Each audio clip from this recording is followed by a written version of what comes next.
IM ini datang dari brand bukan dikenal dari IM-nya, tapi justru dari aksesori audionya. Jadi, halo dan selamat datang di Aftersound Review, dan ini adalah review gue untuk DD Hi-Fi Genus 3. Sebelumnya perkenalan dulu tentang DD Hi-Fi. Ini adalah salah satu brand yang mengeluarkan banyak sekali aksesoris audio.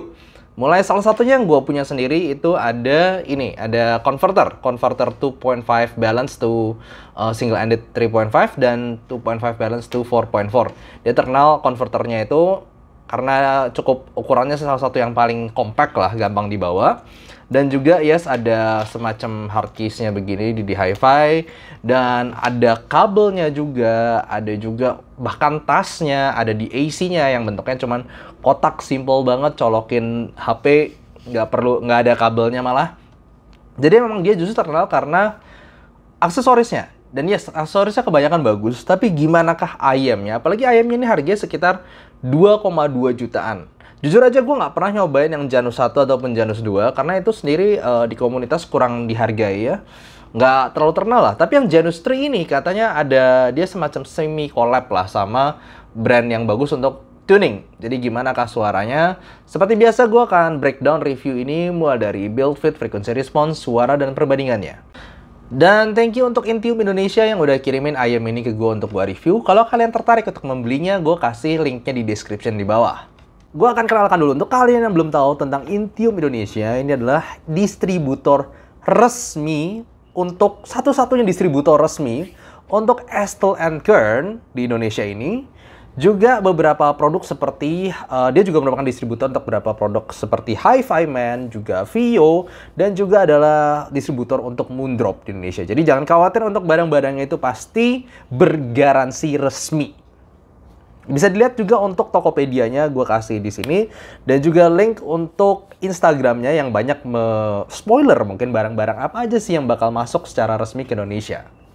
Build quality-nya cukup humble. Ini kelihatan dia pakai sedikit bagian resin atau plastik, dan juga sininya plastik. Jadi tidak terlalu berasa premium, cuman rapih semuanya. Tuh. Dan bentuknya agak unik ya untuk IM, beda sama IM Hi-Fi sekarang. Dia pakai kabel yang MMCX connector. Kabelnya ini juga berasa enak banget, berasa kualitasnya. Bagian bawahnya twisted, dan dia sini sangat-sangat lentur. Gue suka ini. Cukup lentur, dan untuk kabelnya sendiri, konektornya ini bisa diganti dari 4,4 ke 3,5. Jadi lu beli ini dapetin dua konektor nih. Konektor tipe yang begini, tinggal cabut lalu colok aja. Nih, ini 3.5 single-ended.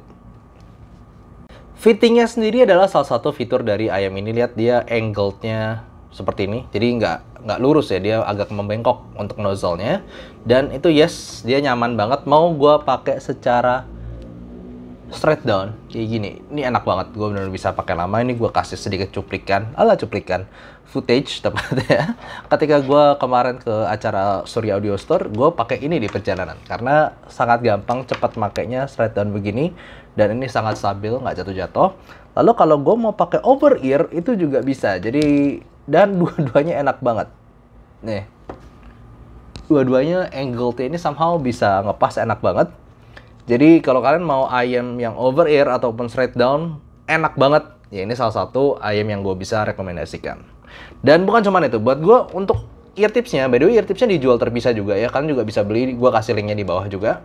Ini juga salah satu yang sama gue suka banget. Dia bagian, ada semacam ini loh, kayak spin fitnya, kayak ada pernya begini. Tuh. Nah ini bikin dia juga lebih leluasa gerak, dan juga dia smooth banget pinggirannya. Ini gue suka banget ear tipsnya. Sampai gue sendiri beli juga untuk ear tipsnya ini karena enak banget.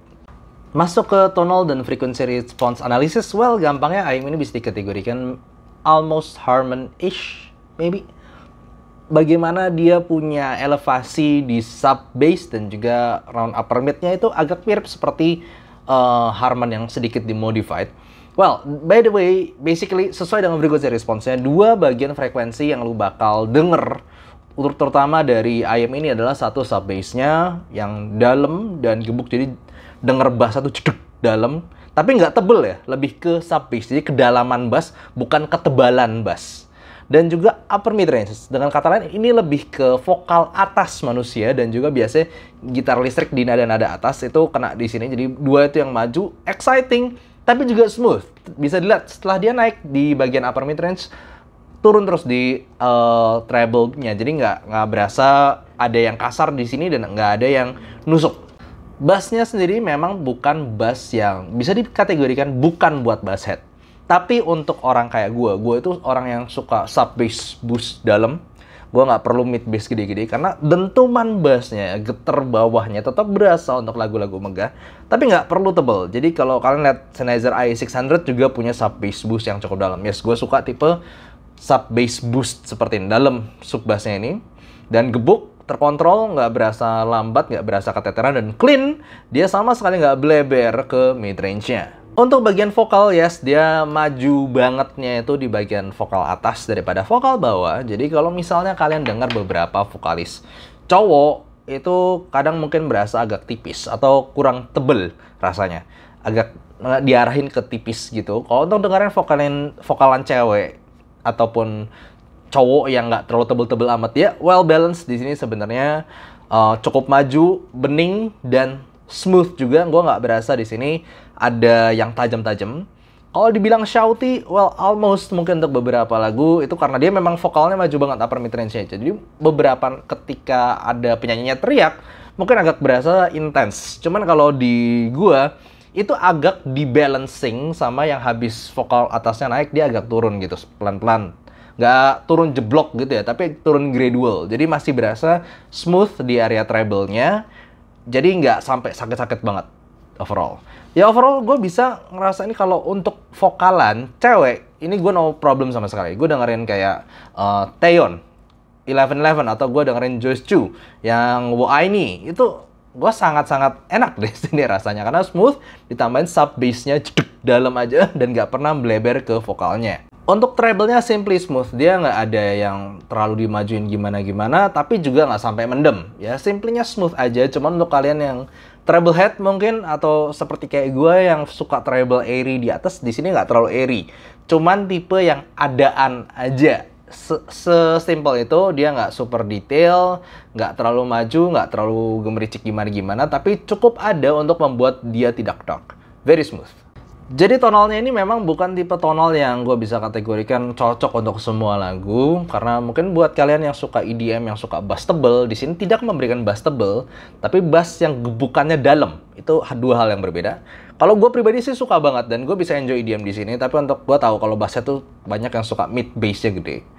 Nah, kemudian untuk vokalan yang tebel ini juga kurang bisa, lebih ke vokal atas itu berasa dimajuin, dan itu nyari shouty tapi di balancing dengan treble yang turun juga habis itu. Sementara treble itu smooth. Jadi buat orang yang suka vokal nada atas dan bass dalam, itu kontras suaranya lebih ke sana. Untuk teknikalnya gimana? Buat gue teknikalnya sebenarnya gini loh. Kita ngomong harga 2 juta, itu ada kayak semacam gatekeeper lah. Macam kayak sebutlah planer kayak Shure S12 ataupun yang hybrid driver di SIMGOT EM6L di harga 1,6 juta. Well, ini kurang bisa bersaing. Gue cuma bisa bilang dia ini levelnya se-Moondrop Aria lah. Moondrop Aria ataupun Duna Titan S ya segitulah. Dia nggak sampai tinggi-tinggi banget level teknikalnya. Jadi kalau kalian berharap tentang resolusi tinggi ataupun detail atau soundstage, well, ini biasa aja. Nggak sampai super bagus tapi nggak jelek juga. Tapi kalau kita ngomong harga, yes, ini nggak terlalu bersaing di level harga segitu mengenai technical. Jadi yang spesial dari sini itu ada 2 terutama buat gue. Satu, dia fittingnya sih gue bener-bener nggak tahu ya. Kemarin gue bawa banyak, tapi ini yang gue paling pakai kalau misalnya gue harus nunggu lama, nyantai lama, cepat makainya, lalu suaranya juga tetap tetap lu dapet bassnya, lu tetap vokalnya, tapi nggak pernah bikin kuping gua capek, nggak pernah bikin kuping gua sakit. Intinya di gua dengar lama-lama itu gua dapet tonal yang nice dan bisa gua pakai di playlist gua. Nah, langsung aja kalau dibandingkan sama IEM seperti Shure S12 gimana? Shure S12 buat gua satu-satunya yang mesti lu kalahin karena dia cuma 2 juta, udah levelnya tinggi banget. Shure S12 itu punya mid bass yang lebih berasa, jadi lebih tebal dikit dibandingkan ini. Ini masih sama, berasa lebih dalam. Surf bassnya lebih berasa di sini. Cuman ketebalan mid bassnya malah berasa di Shure S12. Vokalnya jelas lebih maju di Hi-Fi ini dan lebih bertekstur. Terutama buat vokal cewek jelas gue lebih suka di sini. Buat Taeyeon yang 1111 itu gue suka banget di sini. Di Shure S12 lebih tipis dan juga bukan lebih tipis, sorry. Lebih teksturnya ya ringan lah, ala-ala planar, dan treble dari Shure S12 lebih intens. Ini beda intensnya. Di Shure S12 a bit intense di mid treble 8 kHz-an. Itu bikin beberapa cymbal crash atau yang ces gitu agak maju. Ada yang suka, ada yang nggak suka. Kalau gue pribadi cukup suka dan bisa menahan pedesnya itu. Kalau di sini itu intensnya lebih ke vokal atasnya. Vokal atasnya itu cukup maju. Dan sekali lagi, ini tergantung tergantung sensitivitas kuping lu. Ada yang tahan vokal, nggak tahan treble gitu. Ada yang kebaliknya tahan treble tapi nggak terlalu tahan vokal. Nah, gue sih masih agak tahan dua-duanya ini karena ada balancingnya gitu. Nah, di sini memang ada beberapa lagu bisa kerasa cukup maju. Cuman ya tadi, kalau gue ngerasa nggak sampai level shouty yang bikin kuping gue super capek. Kalau misal gue pilih genre keduanya, ya overall Shure S12 masih levelnya lebih tinggi. Cuman secara fitting, lalu secara kalau mau dengerin vokalan atau akustikan, tetap jelas berasa lebih natural ada di Hi-Fi Genus 3 ini. Indian, apakah gue merekomendasikan Hi-Fi Genus ini? Ini bukan tipe ayam yang gue langsung ngomong, go ahead and buy it. Udah, beli aja. Nggak, gue nggak bisa gitu untuk ayam ini. Tapi, kalau lu pingin mungkin temen travel, temen jalan-jalan, temen yang gampang cepet dipakai dengan sensasi suara yang tetap asik, lu dapetin gebugan bass yang dalam dan vokal maju, tanpa perlu super detail gimana. Well, ini bisa menjadi surprisingly salah satu ayam yang gue bisa rekomendasikan. Jadi untuk tujuan tertentu dan untuk mungkin genre-genre lagu tertentu aja, baru bisa gue rekomendasikan. Tapi kalau lu bisa coba, go ahead, try it. This is definitely worth trying. Gue rekomendasikan untuk coba. Ya, jadi gitu aja untuk review Hi-Fi Genus kali ini. Thank you for watching. Untuk kalian yang tertarik, bisa beli di link di description di bawah. Itu link Tokopedia. See you next time. Bye-bye.